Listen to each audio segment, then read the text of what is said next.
Good morning, everyone. It's Anifa Menon from hearthealthbrainhealth.com, encouraging healthy grieving and mindful actions. Today, I'm going to talk about the heart chakra.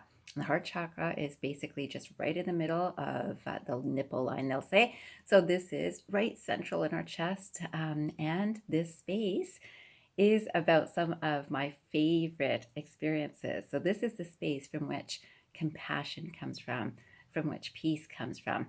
And I wanted to share this quote with you, which is by Rajneesh, which is a beautiful quotation.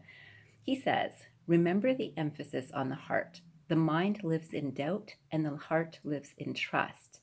When you trust, suddenly you become centered." Okay, so remember the emphasis on the heart. The mind lives in doubt while the heart lives in trust. When you trust, suddenly you become centered. And I don't know if you've had this experience, but when you feel, what would we think with the heart? Love, right? When you feel love and you live from that space, you can see things in a very different way and feel things in a very different way. So, this space, when it is not a strong energy, a person has a lot of insecurity. There may be anxiety. There could be um, indecisiveness. There is a possibility that a person would move into a victimization experience. So some people lose energy in that space because of that. The other aspect is someone who takes on too much responsibility and feels responsible for everyone around them. So that would also affect the heart channel or chakra. And important to recognize that there are ways to actually change that energy. So of course, breathing exercises can be very useful, but and bringing energy into this space. So with breathing exercises to bring energy into this space if you're working on heart-centered things. Heart centering, of course, means working from a place of compassion, which means that one of the things that is really useful for people to work with is the act of forgiving.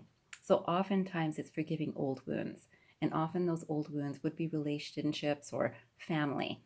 And very important to come from that space of forgiveness.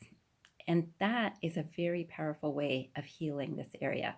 And imagine if you've got compassion for yourself, you can have compassion for others too. So remember to start with yourself in your thoughts, words, and actions. So if you've been through an experience that you felt hurt, first have compassion for yourself. And that's working from your heart center. Then you're also going to have compassion for others. If you find yourself in that mode of, how did this happen to me? And you're in that victimization mindset, then try to shift that into, this has happened to me. So this is an acceptance of what is. Then you can move into even gratitude. I am grateful for being here today because I am aware of this and I'm choosing to work from a space of forgiveness, loving energy, compassionate energy, peaceful energy. All of that energy, all of those positive experiences stem from the heart chakra. So I, of course, found another quotation which I really wanted to share with you. And this quotation is by Blaise Pascal. And the quotation says, "The heart has its reason, which reason knows not."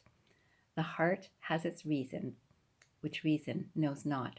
So remember, there are things that we feel with our heart that we can't actually explain in terms of, why do I feel compassionate towards this person? Why do I feel loving towards this person? You know, when you fall in love, you don't really understand why, but somehow you feel it, right? And it's usually felt from this region. It's linked to the heart chakra. So today I'd love for you to sit down for a few minutes and just think about one aspect of your life from which you can forgive, one aspect, it might be the same place, that you can put some compassion into, and one aspect that you know you're very peaceful about. This brings me peace. When I think about this, this brings me peace. One of the ways that you can do this also is by appreciating things around you. So there's an acceptance, an easy acceptance of appreciating beauty. So you can appreciate beauty in nature, which is very easy.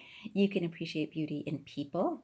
You can appreciate beauty in sounds. So you might have favorite music that you listen to, or you can appreciate beauty in art of any form, right? So in that, recognize that that's that appreciation and acceptance place. Then move towards forgiveness, forgiveness of the self and forgiveness of others. Get to a place of peace and love. And I wish you a love-filled day ahead And I hope you remember, transform your mind and transform your life. Have a great day, everyone.